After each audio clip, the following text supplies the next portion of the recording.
भेटियो त्यो भेटिएपछि रकम उहाँले यहाँ फाल्नुभयो के सर अब के छ त के भन्न चाहनुहुन्छ अब उसलाई अब कारबाही गर्ने हो कारबाही गर्ने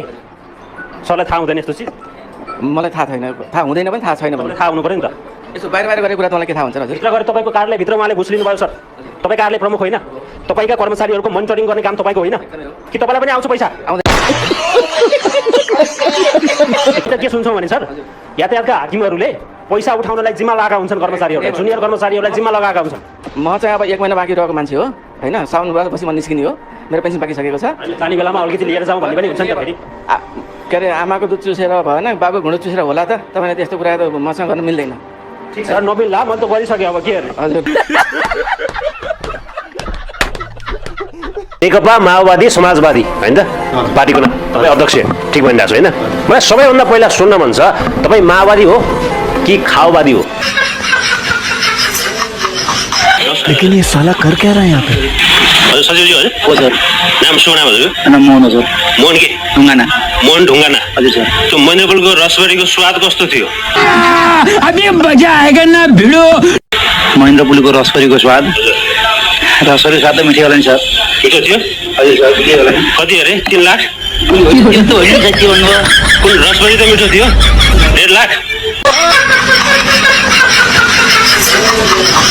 अरे हुन्छ हजुर सोनाम सरको मेरो दीपक पौडेल पौडेल कर्मचारी हुनुहुन्छ हजुर ए यहीँको कर्मचारी हो तपाईँ तपाईँको फोन नम्बर कति हो 985330 तपाईँको नम्बर हो हजुर तपाईँको आफ्नै नाममा छ हजुर ए पैसा कति लिनुभयो घुस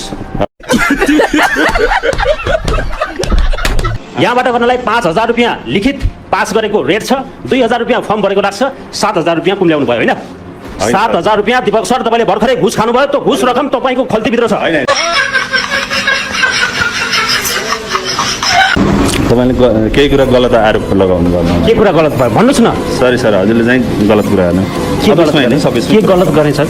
हजुर के गलत गरेँ मैले भन्नुहोस् न भनिदिनुहोस् न सबैलाई भनिदिनुहोस् न चाहिँ तपाईँले चाहिँ छापामार शैलीले चाहिँ उ गर्नुभयो मलाई छापा हान्न त अख्तियारको टोली छ त यहाँ छ त अधिकार प्राप्त अधिकारी छन् यहाँ मैले उसँग चाहिँ फोटो खिच्थेँ उसले चाहिँ मलाई चाहिँ रसिदमा राखेर दिएको थियो मैले चाहिँ तपाईँले छापा हान्नुभयो भनेर भन्नुभयो तपाईँले छापा हानेकै हो छापामा भाउचर चाहियो सरलाई के सर भाउचर चाहियो नि होइन सनराइज ब्याङ्कको भाउचर चाहियो होइन तपाईँलाई ठिक छ हजुर 2.5 लाख जम्मा गरेको यो भाउचर ठिक छ के को सर हजुर के को के भाउचर फेरि भन्नु त यता आँखामा हेरेर भन्नु के को अरे रामो सुवेदीको खातामा 2,50,000 तपाईँले भने बमोजिम जम्मा गरेको भाउचर बुझ्नु भएन यो कसले जम्मा गरेको उहाँले तपाईँको सेवाग्राहीले कहिले भने सर मैले तेरी सर तपाईँ पनि म सिधै पैसा लिँदिनँ पञ्जीकरणमा बुझाउने हो रामो सुवेदीलाई बुझाउने हो भनेर तपाईँले भन्नुभएको छैन होइन शुक्रबार पनि यो कुरा भएको छैन होइन छैन सर उहाँ शुक्रबार पनि भएको छैन ल्याउनुहोस् उहाँलाई देखाउँ खारियो होइन घुस अब हामीलाई सूचना पहिले के थियो भने तपाईँले त्यहाँ मासिक रूपमा पैसा बुझाउनुपर्छ मासिक रूपमा फोटोग्राफरहरूले तपाईँलाई पैसा बुझाउनुपर्छ नत्र तपाईँले त्यहाँ फर्काउनुहुन्छ धम्क्याउनुहुन्छ हामीलाई आएको सूचना यो थियो अब हामीले त्यहाँ चाहिँ सर्च गर्दाखेरि के देखियो भने पैसा चाहिँ 13,000 सिजनमा 13,000 नत्र 10,000 त बुझाउनै पर्छ कसलाई बुझाउनुपर्छ भन्दाखेरि मिलन दाईलाई बुझाउनुपर्छ मिलन दाई तपाईँको डन लेग साइडको डन हो तपाईँ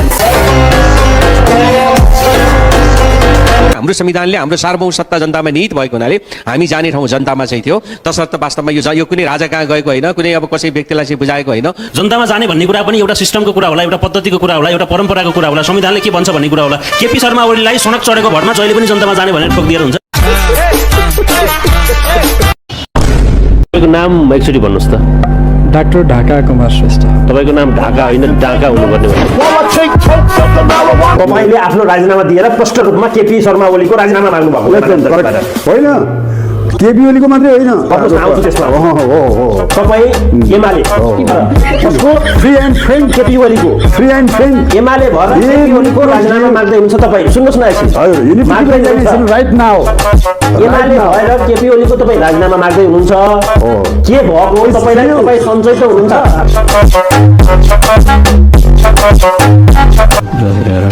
त्यति छ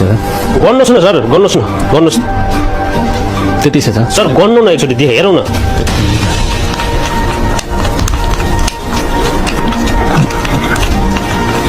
त्यति छ खाइयो घुस।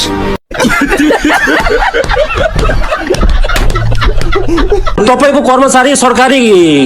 काम छोडेर सरकारी कुर्सी छोडेर उहाँको घरमा पैसा उठाउन किन जानुभएको छ? अहिले भर्खरै 11 बजे तपाईँ यही हुनुहुन्न छ कि कहाँ जानुभएको भनेर सोध्नु त उहाँलाई। नक्सा हामीले बनाएको हो, हामीले प्राइभेट काम हो भनेर तपाईँले र इन्जिनियरले बारम्बार भनेको कुरा मसँग रेकर्ड छ। तपाईँले बनाउनु भएको नि नक्सा त। तपाईँ यहाँ सचिवजीलाई सोधेको यो त नक्सा पैसा रहेछ भनेर सिम्पली लिनुहुन्छ। यहाँ बसेर दोकान चलाउने हो कि जागिर खाने हो भनेको, कि दोकान चलाउनु पर्यो कि जागिर खानु पर्यो नि? हजुर व्यक्ति हेरेर उसको नाम जानकारी लिइसकेपछि अब कति त्यो लाइसेन्समा जे जसो छ नि उपलब्ध सूचनाको आधारमा चाहिँ मान्छेको आँखा र फिजिकल फिटनेस के छ, चलाउने सक्ने क्षमता छ कि छैन त्यो हेरेर चाहिँ छैन होइन छ भने चाहिँ दिने हो सर। मेडिकल गर्नै पर्छ होइन डाक्टर साहब? अनिवार्य छ सर। अनिवार्य छैन। यो मान्छेलाई तपाईँले आज मेडिकल पास नगरिकन बिचौलिया मार्फत पैसा खाएर तपाईँहरूले कसरी रिन्यू गर्नुभयो लाइसेन्स? यो मान्छे दुबईमा छ आज। पैसा जब बाबुराम ढकाललाई बुझाइन्छ, पैसा जब बाबुराम ढकाल भन्ने बिचौलियाले कार्यालय परिसरभित्र लाइसेन्स रिन्यू गरिदिन्छु मान्छे विदेश भए पनि हुन्छ भनेर जब बाबुराम ढकालले पैसा बुझ्छ, त्यसपछि हुँदैन